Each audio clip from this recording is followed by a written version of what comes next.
through the resolutions now. Resolution 100628, authorizing the fiscal year 2010-2011 annual budget, appropriating funds, and levying a property tax. Mr. General Manager. Mr. President, board members, the main actions that have been taken in relationship to the budget were taken really at your last board meeting, the two ordinances. This budget now just reflects those decisions. Obviously, it is a budget that none of us are very happy with. The fact that it represents a $27 million reduction from what would have been a steady state budget that comes on top of a $31 million reduction. Again, all driven because of the, principally driven because of the payroll tax revenues down as a result of the high unemployment and lower joblessness levels. We do believe that it's still a responsible budget to be able to move ahead. Obviously, we're watching very closely if Congress decides to do anything.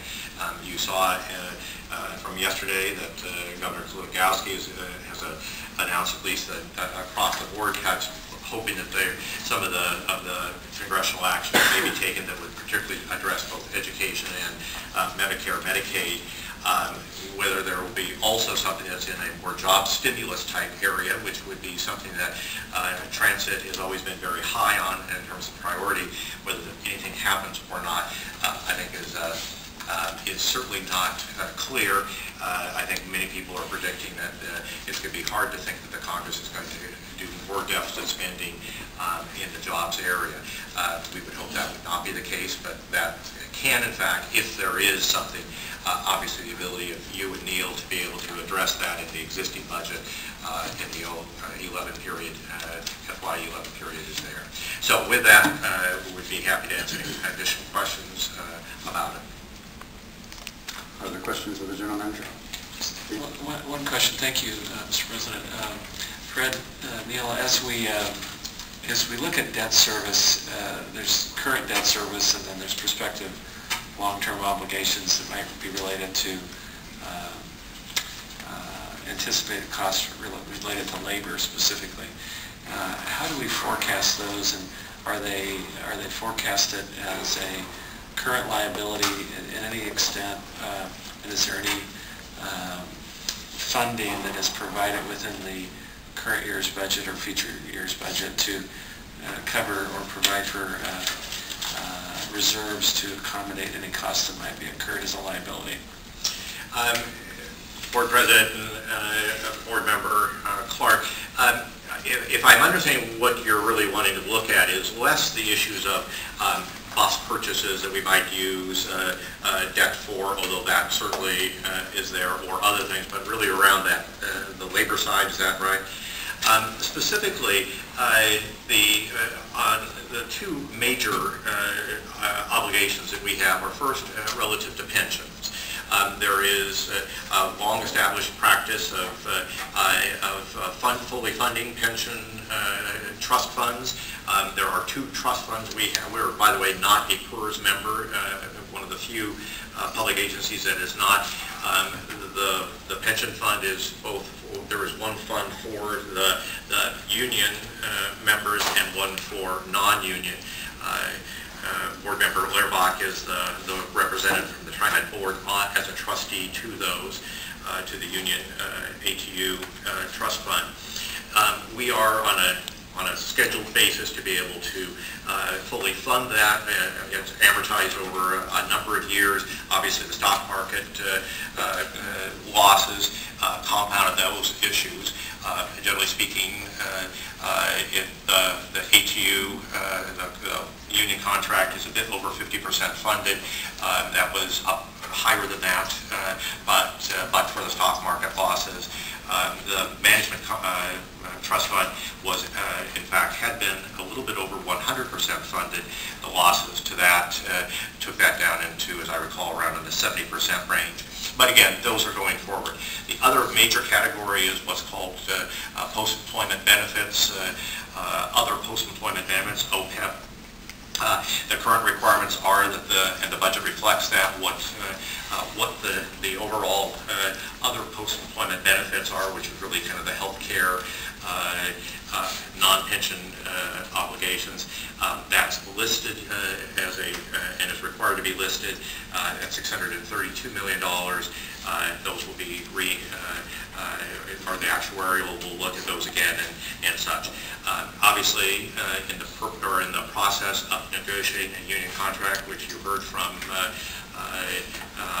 the Finance Committee on, that's a process that's underway right now, and that will make, depending on what comes out of that, will make a difference on those so-called OPEB or other post-employment benefits. So those calculations are there. There is not at the moment any dollars in this budget that are being contributed to an OPEB trust.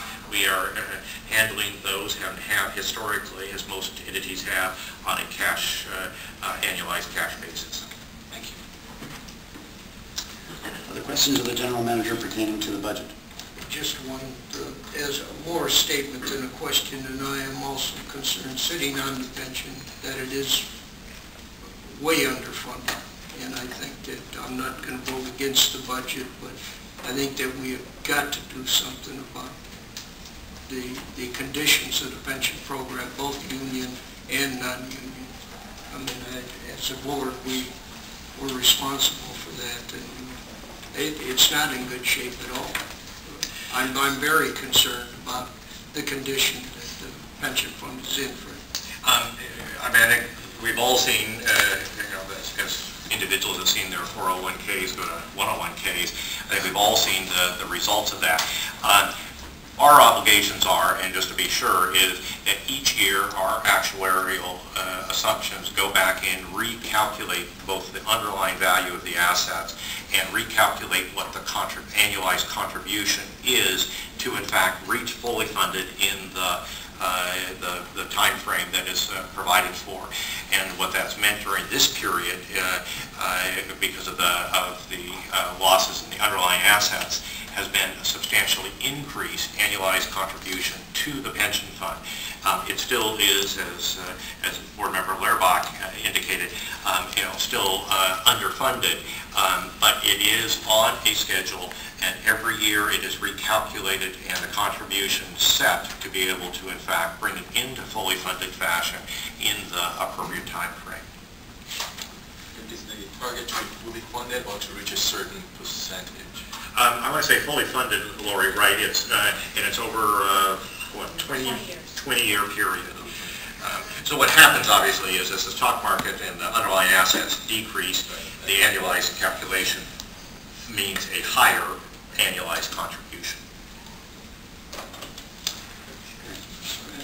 As a follow-up to that, as it relates to the fund for post-employment medical costs, the board has not had a policy, I take it, or the agency of not providing for either a partially or fully funded period, a reserve account related to that we could reach a certain level of balance sheet asset that we contribute to each year? At the current time, as I indicated, the agency has, as most everybody else has done it on a cash basis.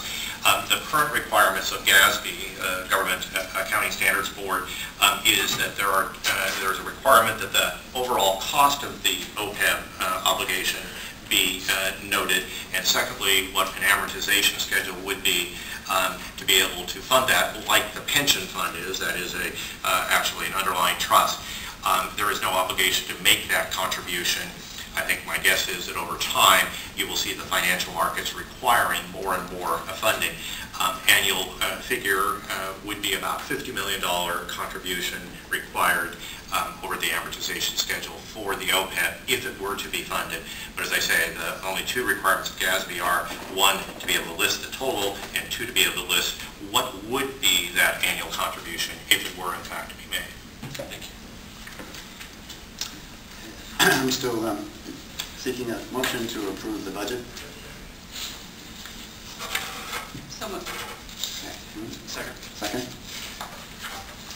All those in favor? Aye. Opposed? Motion carries.